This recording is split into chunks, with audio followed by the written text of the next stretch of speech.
नमस्कार, आदाब, सत श्री अकाल, अस्सलाम वालेकुम। मैं हूं मोहम्मद अहमद काज़मी, लेकर आया हूं आपका पसंदीदा कार्यक्रम आपके रूबरू। हम खबरों को आप तक पहुंचाते हैं और खबरों की तह तक पहुंचने के लिए कुछ जानकार लोगों से आपकी मुलाकात कराते हैं। इस वक्त इजराइल फिलिस्तीन, बल्कि ये कहा जाए कि हमास और इजराइल के बीच में जो टकराव है, अभी उसको ऑफिशियली जंग नहीं कहा जा रहा है, लेकिन जंग जैसी हालत है। वो खबरें लगातार हम आप तक पहुंचा रहे हैं। उस पर ये समझने के लिए कि खास तौर पर अरब मुल्कों का कैसा रिस्पॉन्स है और दुनिया के दूसरे मुल्क किस तरह से इस पर रिएक्ट कर रहे हैं, ये जानने के लिए खास तौर पर मेरे साथ खास मेहमान हैं शेख मंजूर साहब, जो सीनियर जर्नलिस्ट हैं, एक लंबे अरसे तक इंटरनेशनल अफेयर्स कवर किया है और मुसलसल उस खित्ते पर नजर रखते हैं। हमने अब से पहले कई और इश्यूज पर भी शेख मंजूर से आपकी मुलाकात कराई है। शेख मंजूर साहब, वेलकम है आपका मीडिया स्टार वर्ल्ड के लिए। आपने वक्त दिया, इसके लिए बहुत बहुत शुक्रिया।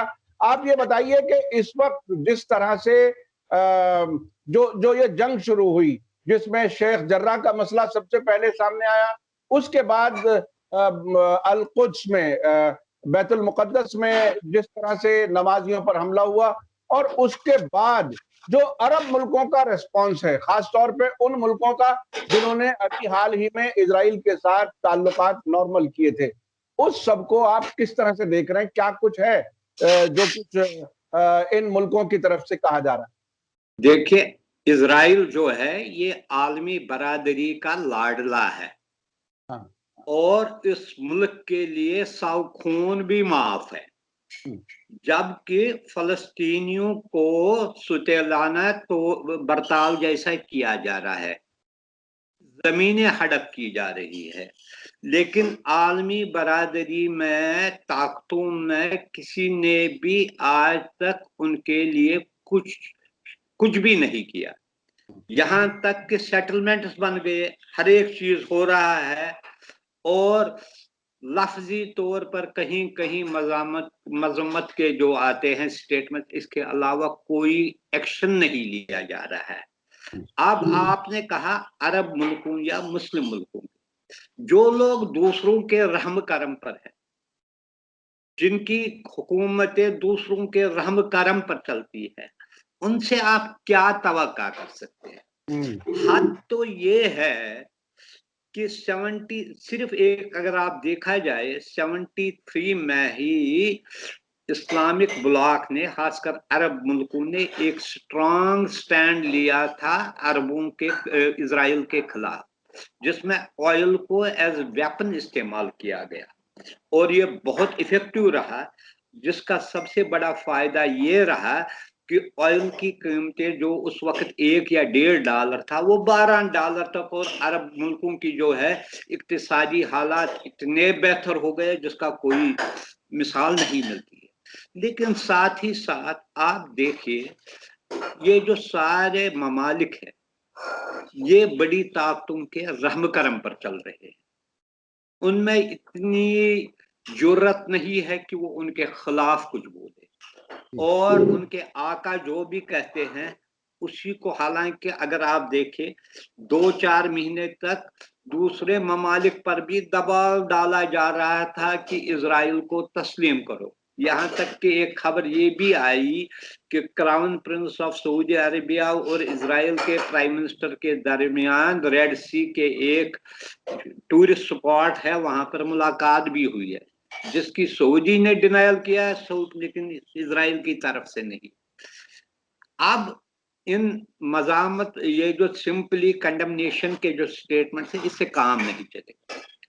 काम ऐसे चलता, अभी जिन मुल्कों ने इनके साथ सफारती ताल्लुकात किए या ट्रेड एग्रीमेंट्स किए, अगर वो सिर्फ उनको ये कहते कि हम अपने सफीर को वापस लीजिए, ये जो ट्रेड एग्रीमेंट्स हमने आपके साथ किए हैं इनको हम सस्पेंड कर रहे हैं जब तक आप रेस्टोर नॉर्मलसी ना करो, और चाहे वो जो जिन्हें आपने जबरदस्ती शेख जाराह से निकाला है उनके साथ इंसाफ नहीं करो, लेकिन किसी ने कुछ नहीं किया और ना कुछ होने वाला है। ये पिछले 70 साल से या उससे भी ज्यादा अरसे से ये पीछे जा रहे हैं। कितने अमन प्लान बनाए, आप देखिए, एक तरफ ईरान पर शिकंजा कसा जा रहा है कि इसका एटमी प्रोग्राम है। जब इन लोगों ने एटमी प्रोग्राम बनाया, इनको पैटिंग की दी गई, उसको प्रोटेक्शन दी जा रही है, और यही मुल्क अब दूसरों को कहता है कि जो ईरान बना रहा है मेरे लिए खतरा है, ये नहीं बनाना चाहिए। ये इस दुनिया के हालात है। यहाँ माइट इज राइट है, जिसके पास ताकत है वही इस पर ये कर रहा है। वरना एक छोटा सा मुल्क जिसके ज्यादा से ज्यादा 6 मिलियन 7 मिलियन की पॉपुलेशन है, और उसमें भी 20% के करीब अरब पैलेस्टीनियंस, अरब मुस्लिम्स है, वहां पर ये हालात है। जबर जुल्म हो रहा है, 35 से ज्यादा बच्चों को मारा गया, औरतों को मारा, किसी ने, और यहाँ तक कि इंटरनेशनल कम्युनिटी में जो बड़े बड़े प्लेयर्स है, ताकतें हैं, उन्होंने जस्टिफाई किया इजराइल की जो एक्शन हुई है गाजा में। ये, और किसी ने इस पर रोना नहीं रोया कि इतने मासूम बच्चे मर गए, इतनी औरतें मर गई। वो सारे वो कोई मिलिटेंट मलेशिया से ताल्लुक नहीं रख रहा, कोई ये नहीं था कोई गुरेला था जिसमें मारा जाता, वो सारे जो है सिविलियन मारे गए। इस हालत में आप क्या तवक्का कर सकते हैं? इसलिए मुझे लगता है, सिर्फ एक चीज मैं बताना चाहता हूं कि हमें ये भूलना चाहिए कि अरब मुल्क खासकर या इस्लामी ब्लॉक इस सिलसिले में कोई अहम रोल अदा कर सकेगा। हाँ, तो आप कह रहे हैं कि मुस्लिम मुल्क कोई अहम रोल अदा नहीं कर सकेगा, ये एक आपका कहना है। लेकिन दुनिया भर के जो मुसलमान हैं वो जज्बाती तौर पर, चूंकि सऊदी अरब में मुकद्दस मकामात हैं, मक्का है, मदीना है, तो वहां के हुक्मरानों को एक बहुत ही इज्जत की नजर से देखते रहे हैं। या इसके अलावा, या अब तुर्की के बारे में एक ख्याल लोगों का बन रहा है कि शायद वो पूरी मुस्लिम उम्मा की लीडरशिप करेगा, या एक जमाने में मिस्र के बारे में भी इस तरह का परसेप्शन था। लेकिन आप जिस तरह से कह रहे हैं कि ये सारे वो हुकूमतें हैं जो दूसरों के रहमो करम पर हैं, तो आखिर इंसाफ की कहीं कोई गुंजाइश बची है, या सिर्फ जो हमास जिस रास्ते पर चल रहा है, या जिहाद इस्लामी जिनको बाहर की ताकतें अमेरिका और इजराइल टेररिस्ट कहती है, क्या मुसलमानों की बका के लिए वही ताकतें रह गई हैं? हुकूमतों से कहीं कोई उम्मीद ना की जाए? देखिए, ये साफ तौर पर है। इनफैक्ट मैं तुर्की से भी किसी हद तक बददिल हो गया। इस वजह से रिसेंटली उन्होंने इजराइल के फॉरेन मिनिस्टर को इनवाइट किया था। इसके अलावा रेस्टोर भी किए थे ताल्लुकात। और फिर ये कंडेमनेशन से थोड़ी ही मसाइल हल होते हैं। इससे ये जो है, ये सिर्फ रिकॉर्ड में रहता है हमने किसी चीज की कंडेमनेशन की। इस्लामी मुल्कों और इस्लामी ममालिक में जो हुकूमतें हैं, जो वहाँ का अवाम है, और उनके दरमियान जो है बहुत खलीज पाई जाती है। अवाम में हर जगह, चाहे आपने देखा बांग्लादेश, दूसरे पाकिस्तान, इवन इंडिया या दूसरे मुल्कों में, इस पर बड़ा जबरदस्त रद्द-ए-अमल निकला। इवन यूरोपियन कंट्रीज में बहुत बड़ी रैलीज हुए। लेकिन जो हुकूमतें हैं, खासकर इस्लामिक कंट्रीज की जो हुकूमतें हैं, उनको इसका कोई असर नहीं पड़ रहा है। वो अपने कुर्सियों को बचाने में लगे हैं। अभी 4 कंट्रीज ने किया है, बहरीन ने किया, यूएई ने किया, सूडान ने किया, और शायद मोरक्को का भी रेस्टोर किया। किसी ने इनको कहा कि आप अपने सफीरों को वापस ले, एटलीस्ट उस हद तक तो कर सकते थे, अगर कोई उनके पास कोई ताकत भी नहीं है।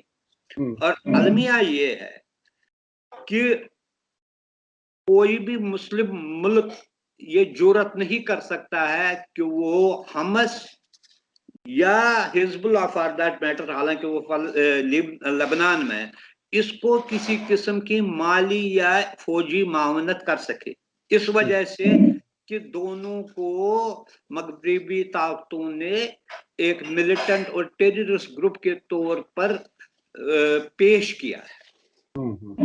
अब एक चीज ये काबिल दीद है, अपने लिमिटेड रिसोर्सेज के बावजूद जिस तरीके से हमस इसमें रेजिस्ट कर रहा है, वो दिखाया है कि हम रेजिस्ट करेंगे। इतने रॉकेट, हालांकि उनका और इनका मवाजना ही नहीं कर सकते हैं पावर बैलेंस में, क्योंकि दूसरे के पास एयरक्राफ्ट भी है, लेटेस्ट टेक्नोलॉजी है डिफेंस की, फिर भी वो यानी कि एप्रिशिएबल है। लेकिन साथ ही साथ इसमें अब हो सकता है, लगता है शायद मिस्र जो है, मिस्र क्या करेगा, मिस्र के अपना वो तो दूसरों के रहम करम पर, उसको सऊदी वाले पैसे देते हैं या अमेरिका वाले पैसे देते हैं, उनको इसके अलावा और उनके ताल्लुकात जो उसको एक ब्रिज रखा है, वो कंड्यूट के तौर पर काम कर रहा है। जब ज्यादा हालात हो, आप दोनों के दरमियान किसी तरीके से सलाह कराए।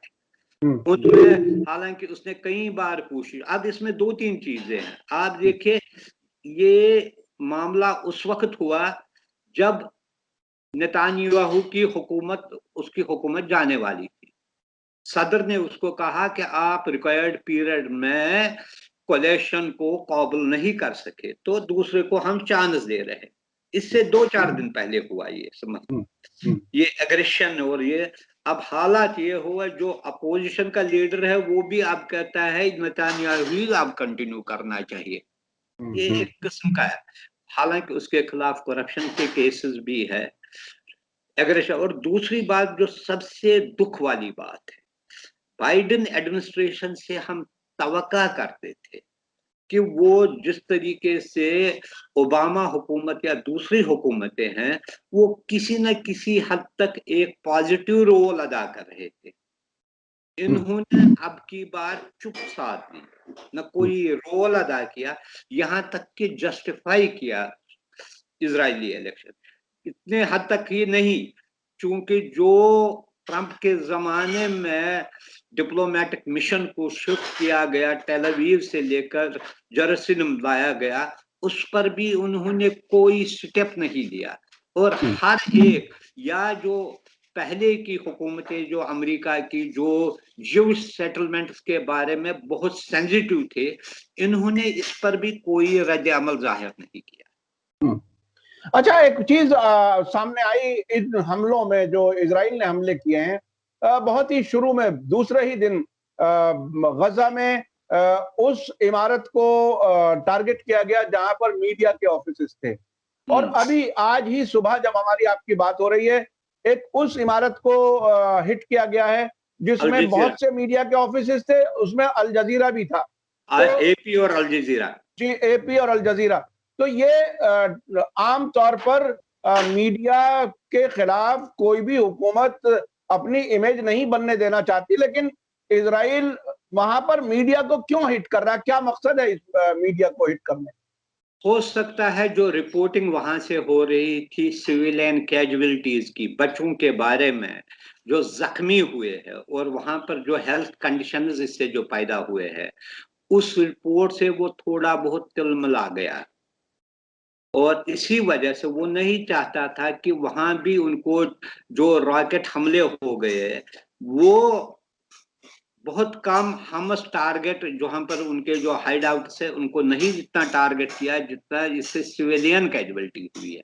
अगर आप देखेंगे 150 से ज्यादा लोग मर गए, जिसमें बड़ी तादाद बच्चों की है, औरतों की है, बूढ़ों की है, और 1000 से ज्यादा जख्मी भी हो गए हैं। उनमें कोई हमस रिलेटेड जो मलेशिया है, इसका कोई बड़ा या छोटा जो है वो इतना इसमें सफर नहीं किया। इसका ये मतलब था उन्होंने अंधाधुंध इस पर रॉकेट्स बरसाए, जिससे शायद कुछ चैनल्स जो है बाहर के, अल जजीरा जो एक्टिवली इसमें कराया, या एपी का जो वहां पर था, या दूसरे, वो शायद ये चाहते थे इसकी भी जो कवरेज है किसी हद तक बंद रहे। अब इस वक्त इजराइल के लिए भी एक मुसीबत हो गई है, जो वहां पर criminal rights with in Israel हुए, जो पिछले 70 साल में नहीं हुए। जब 67 वार भी हुआ, 73 वार भी हुआ, और जो अरब पॉपुलेशन है उन पर जो हमले हो गए हैं, वो एक सीरियस प्रॉब्लम कर सकती है इजराइल के लिए। क्योंकि उसमें अब की बार इजरायली सिक्योरिटी फोर्सेस के अलावा जो एक्सट्रीमिस्ट जुज़ है वो भी हमलों में बढ़ चढ़ कर हिस्सा ले रहे हैं। वो एक डेंजरस ट्रेंड है, उससे मुल्क में बदअमनी पैदा होगी और इसके लिए, इस मुल्क की इक्तिसादियात के लिए, इसकी पॉलिटिकल स्टेबिलिटी के लिए ये अच्छा नहीं है। इसलिए इस पर भी गौर करना चाहिए। जो वहां पर तकरीबन 15 लाख के करीब जो है, 12 से 15 लाख के करीब जो है अरब पॉपुलेशन, उसके साथ उनको टारगेट ना बनाया जाए। उनको जो है उनके हुकूक की तहफ़्फ़ुज़ करना चाहिए। अच्छा, अभी 2008 और 2014 के मुकाबले में इस बार हमास ने कुछ नए हथियार भी इस्तेमाल किए, जिसमें एक मिसाइल, लॉन्ग रेंज मिसाइल अय्याश 250 जो साउथ इजराइल में एक एयरपोर्ट को उन्होंने टारगेट किया है, उसके इस तब्दीली को आप कैसे देख रहे हैं? क्या कोई बैलेंस ऑफ पावर, जो डायनामिक्स है, उसमें कोई तब्दीली आ रही है? आप इसको किस तरह से देख रहे हैं? देखिए, हमास जो है एक मिलिटेंट ग्रुप है। उसका जो है इसको डिफेंस करना चाहता है। वो अपने जो है वो छोटा सा इलाका है, गजा इतना बड़ा नहीं है, इसमें एक ही एंट्री एग्जिट पॉइंट है, वो रफा बॉर्डर है जो इजिप्ट के साथ, और वो भी इजिप्ट हुकूमत की यानी कि मर्जी के मुताबिक कभी खुल जाता है, कभी नहीं खुलता है। लेकिन उन्हें हमेशा ये खदशा रहा है कि हम गाजा को टारगेट बनाया जाए। इतना टारगेट वेस्ट बैंक को नहीं बनाया जाता है जितना ये, क्योंकि इसमें भी जो दो फैक्शन है, एक तरफ हमस है, दूसरी तरफ अल फतह है, इसमें भी है ज्यादा जो टारगेट पर है वो हमस है। नेचुरली उनको अपने डिफेंसेस को बढ़ावा देने के, उनको स्ट्रेंथन करने के लिए उन्होंने शायद कोई नई टेक्नोलॉजी हासिल की होगी, लेकिन फिर भी मैं कहता हूं वो कोई मैच नहीं है इजराइल के पावर, मिलिट्री स्ट्रेंथ के सामने वो कोई मैच नहीं है। हालांकि ये हकीकत है, उनके जो एक्टिविस्ट है वो बड़े स्ट्रांग है, रिस्क करना चाहते हैं, किया भी है इन द पास्ट, उन्होंने कई बार किया है और लंबा भी खिंच गया, उस पिछली बार ये लंबा भी खिंच गया। लेकिन इस दौरान इजराइल को इतना नुकसान नहीं होता है जितना गाजा में लोगों को होता है, खासकर सिविलियंस का होता है। और मुझे अब लगता है इतना ये जो हफ्ते भर का ये चला, इसके बाद इजराइल के लिए भी यही सही रहेगा कि उसको बंद करे, उसको ज्यादा ना बढ़ावा दे। अगर ये इसके आग के शोले लबनान या सीरिया की तरफ बढ़ जाएगा तो इजराइल के लिए भी ये खतरे की घंटी है, क्योंकि लबनान में ऑलरेडी हालात जो है वोलेटाइल है। अच्छा सीरिया के अच्छा अच्छा, भारत की तरफ से जो अब तक रिएक्शन जो भी कुछ आया है, आप उसे किस तरह से देख रहे हैं? क्योंकि भारत की एक नर्स के मारे जाने की एक खबर आई, उसके बाद इजराइल से हमदर्दी पैदा करने के लिए पब्लिक में एक तरह से मोबिलाइज करने की कोशिश की गई। अभी सरकार की क्या सूरत हाल है? सरकार किस तरह से रिएक्ट? जो ऑफिशियल स्टेटमेंट आया वो एक रीजनेबल है। उन्होंने कहा जो कैजुअलिटीज को खत्म कीजिए, इसमें नहीं होना चाहिए। इसमें एक और चीज है, डिसप्रपोर्शनेट कैजुअलिटीज हो रही। एक तरफ 9 या 10 आदमी मर गए, दूसरी तरफ आप 150 और तकरीबन 1500 के करीब जख्मी होंगे। ये तो एक था ना, और यूज ऑफ फोर्स है डिसप्रपोर्शनेट तरीके से किया जा रहा है। वो बैलेंस, इसमें इन्होंने इनको कहा कि जल्द अज जल्द इस मसले को खत्म करना चाहे। वो इस हिसाब से एक बैलेंस्ड एक्ट था दोनों के लिए इतना। और मुझे लगता है जो दूसरे कंट्रीज ने दिया है वो उस मामले में, चाहे जर्मनी ने जो दिया है, उन्होंने कहा उसको राइट है कि वो उसको टारगेट करे। अमेरिका के सदर ने खुद कहा। तो जब वो अमेरिका के सदर खुद ही कहता है, खुद ही मुद्दी है, खुद ही मुदाला है, कैसे वो एक आर्बिट्रेटर बनेगा? इस मामले में ये संजीदगी से लेना चाहे। जिस तरीके से, अगर इस तरीके से हैंडल किया गया पीस टॉक, आज उसने कहा कि 2 नेशन फार्मूला, अगर 2 नेशन फार्मूला ही ये हम भी पिछले कई 30 सालों से सुन रहे हैं, क्या उस पर सीरियसली कौन सा कदम उठाया अमेरिका और यूनाइटेड नेशन या 5 बिग पावर्स ने? उसी को इम्प्लीमेंट करते आज ये नौबत नहीं आती। आज यहाँ तक है कि वो जो बच्ची कुची उनको जो इंटरनल ऑटोनॉमी दी थी उसको भी उन्होंने सॉल्व करने की कोशिश कर रहे हैं। उसको भी वो गाजा में इन्वेड करने की, या आपने देखा वेस्ट बंगाल में कितने लोगों को जख्मी किया गया, कितने लोग मर गए हैं, ये उसको भी वो खत्म करना चाहते। वहां के जो है प्रेसिडेंट को इजाजत लेनी पड़ती है इजराइल से बाहर जाने के लिए। अगर कहीं ना कहीं जो कुछ भी है 27 पहले कह रहे थे 28% टेरिटरी फलस्तीनियों को दिया जाए, घटते घटते ये अब 10, 12 या 13% तक पहुंच गया। अगर ये भी नहीं देंगे फिर आप इसका हल क्या चाहते हैं? फिर उन्हीं के हवाले करो। जी बहुत बहुत शुक्रिया शेख मंजूर साहब, ये बात बिल्कुल आपने सही कही कि पहले 2 नेशन थियोरी और 24%, और अब तो कहते हैं प्रैक्टिकली 5% मुश्किल से उनके पास रह गया है फिलिस्तीनियों के पास, और वो भी ऐसा बटा हुआ कि वेस्ट बैंक खुद अमेरिका और इजराइल के इशारे पर काम करने वाले महमूद अब्बास, और दूसरी तरफ हमास सिर्फ गाजा के ही लोग हैं जो एक तरह से टक्कर ले रहे हैं या मुखालिफत कर रहे हैं या रेजिस्ट कर रहे हैं। तो ये बहरहाल सूरत हाल बहुत ही अहम है। इसी के साथ मैं अपने दर्शकों से इजाजत लूंगा। बहुत बहुत शुक्रिया, थैंक यू वेरी मच। जय भारत, जय हिंद। मीडिया स्टार वर्ल्ड के और वीडियो देखने के लिए हमारे चैनल को सब्सक्राइब करें और सीधे नोटिफिकेशन पाने के लिए बेल आइकन दबाएं। और अगर हमारी खबर सच्ची और अच्छी लगे तो अपने व्हाट्सएप, इंस्टाग्राम, फेसबुक और ट्विटर अकाउंट पर जरूर शेयर करें।